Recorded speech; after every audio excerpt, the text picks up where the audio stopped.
मेरा नाम सुजीत है और मैं आपको अपना संवाद में स्वागत करता हूं। अपना संवाद हर सामाजिक, राजनीतिक और अन्य तरह की गतिविधियों से आपको अवगत कराता है।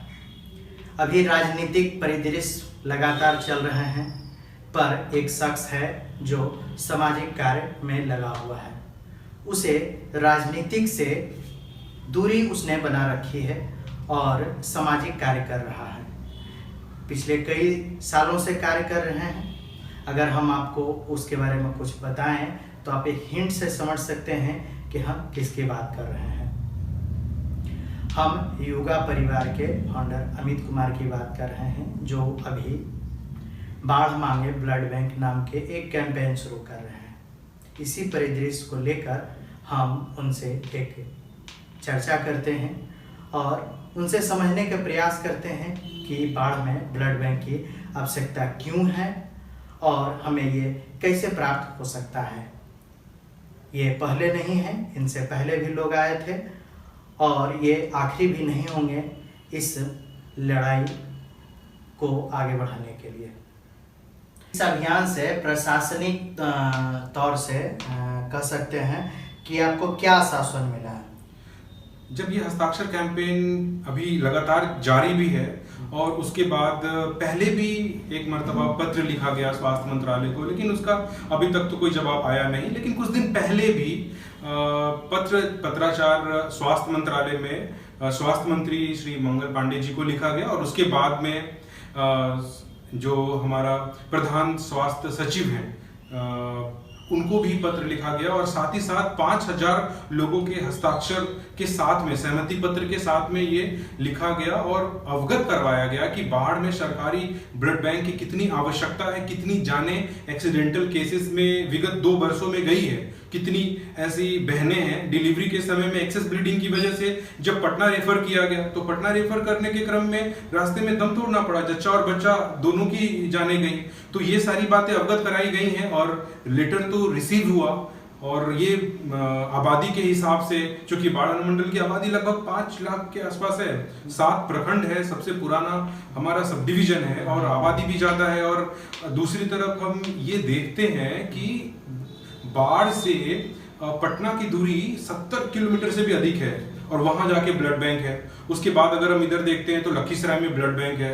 इसका मतलब ये हुआ कि किसी प्रकार का अगर एक्सीडेंटल केसेस हुए या किसी प्रकार का डिलीवरी में एक्सेस ब्लीडिंग की केसेस हुए तो कोई भी मरीज तो रास्ते में ही दम तोड़ देगा। तो ये तो बड़ा भयावह स्थिति है और इसीलिए प्रशासन, जो प्रशासनिक अधिकारी हैं, उनके माध्यम से भी ये सांत्वना दी गई है कि नहीं, होना चाहिए। जिस प्रकार की आबादी है, जितनी जरूरतें हैं और जितने लोग जागरूक हैं, आपको बताऊं मैं 5000 से अधिक युवा यहाँ रक्तदान के लिए जागरूक हैं। ये बहुत बड़ी बात है। पूरे बिहार राज्य में किसी एक सब डिवीजन में 5000 से अधिक युवा अगर रक्तदान के लिए जागरूक हैं तो ये बहुत बड़ी बात है और इसको उन लोगों ने भी सराहा। अब देखिए कि क्या उस पर कार्रवाई होती है और कितने दिनों में होती है।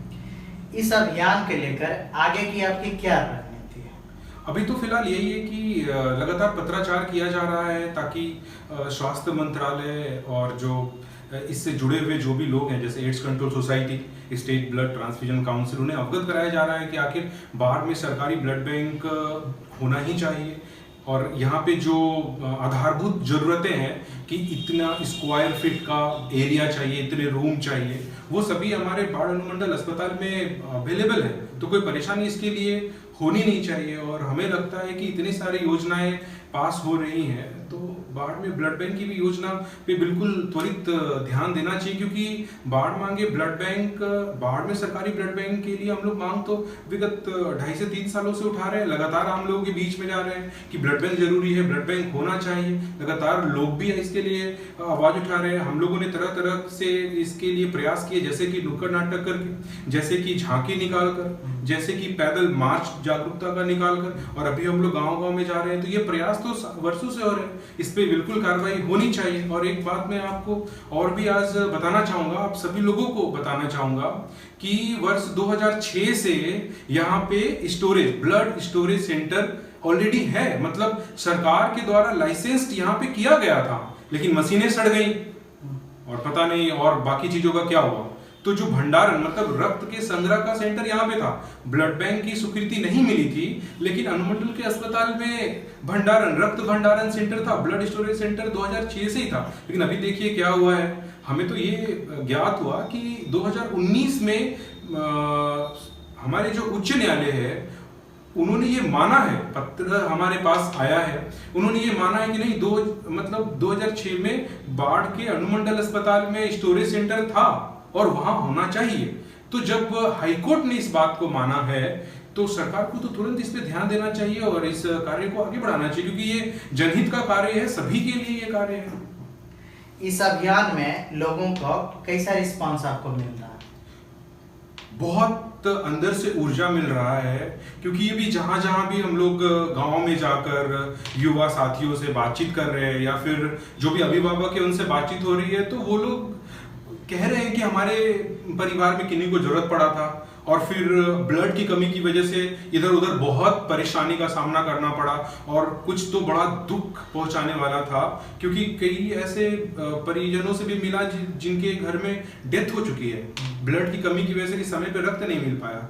तो इससे एक भावनात्मक तौर पे मैं कह रहा हूं कि इससे शर्म की बात नहीं हो सकती है कि जहां जिस अनुमंडल में 5000 से अधिक युवा रक्तदानी है वहां पे ब्लड बैंक नहीं है, जिसकी आबादी 5 लाख से ऊपर है या यूं कहें लगभग है अनुमंडल की, वहां पे ब्लड बैंक नहीं, ये बहुत बड़ा प्रश्न चिन्ह है। इस मुहिम यानी कि ब्लड बैंक लाने की मुहिम की संरचना आपके दिमाग में कहां से और कब आई? 2013 के आसपास में, 2013-2014 के आसपास में हमारे बहुत प्रिय हमारे जो मेंटर थे उनकी जान ब्लड की कमी से चली गई थी। मुझे याद है मैं पटना में ही था, ब्लड दिवाली का समय था और ब्लड खोजा जा रहा था, ब्लड मिल नहीं पा रहा था। या फिर मैंने ये भी अनुभव किया कि आसपास में कुछ लोग थे जो दे सकते थे लेकिन उन्होंने दिया नहीं। तो फिर वहां से ये सोच आई थी कि खुद तो रक्तदान मैं करूंगा ही करूंगा और लोगों को मोटिवेट भी करूंगा। लेकिन जब बाढ़ में जागरूकता का अभियान चला, एक दूसरे की मदद होने लगी, तब कहीं ना कहीं ऐसा लगा कि बहुत सारे ऐसे गांव के हमारे भाई हैं, बहुत सारे ऐसे अभिभावक हैं जिन्हें पता ही नहीं कि रक्तदान क्या होता है और कई बार उन्हें रक्त के दलालों के चंगुल में वो फंसे, मोटे पैसे ऐंठे गए हैं। ये बड़ा दुख की बात है कि जहां हम जैसे युवा हैं कि आधी रात को भी ब्लड डोनेट करने के लिए तैयार है, लेकिन वहां रक्त के जो दलाल हैं, काला बाजारी जो है, उनके चंगुल में बहुत गरीब आदमी फंसे हैं, मोटे पैसे उन्हें देना पड़ा है। तो आखिर अगर ब्लड बैंक यहाँ पे होता तो जानें भी बचाई जाती सैकड़ों, और रक्त का ये जो काला बाजारी है थोड़े बहुत तो लगाम जरूर लग सकता है उसमें। ये थे योगा परिवार के फाउंडर अमित कुमार, जो आपको बता रहे थे अपने मुहिम बाढ़ मांगे ब्लड के बारे में और ब्लड रिलेटेड बहुत सारे मुद्दाओं के बारे में इन्होंने बात की।